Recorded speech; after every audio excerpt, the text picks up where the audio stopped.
Welcome back to Math Dogs. If you're new to the channel, please comment, like, and subscribe. If you have any questions, please comment down below. Problem number 4 says, solve the following for m.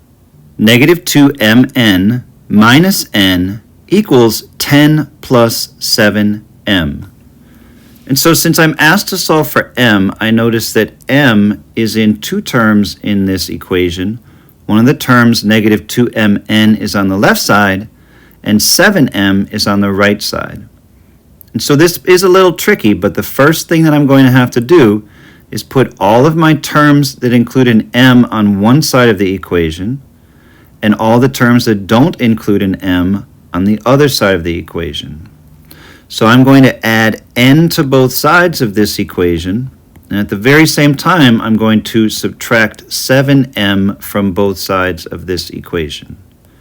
And so negative n plus n will be 0. 0 plus negative 2mn minus 7m. They are not like terms, so all I can do is express negative 2mn minus 7m on the left side. On the right side, 7m minus 7m is 0. 0 plus 10 plus n. 10 plus n are not like terms, and so all I can do is express them as 10 plus n. Now that I have my m's terms on one side of the equation, I'm actually going to factor that out. I'm going to reverse the distributive property.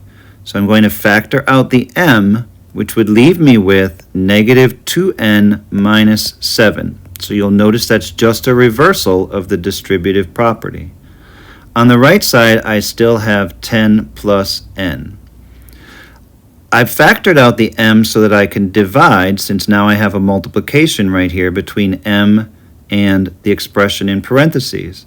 So I'm going to divide both sides by the expression in parentheses, negative 2n minus 7, in order to cancel it out or divide it out to 1 on the left side, which would leave me with the m that I need. On the right side, I have 10 plus n over negative 2n minus 7, and since that's already in simplest form, all I can do is express it, and so m would be equal to 10 plus n over negative 2n minus 7.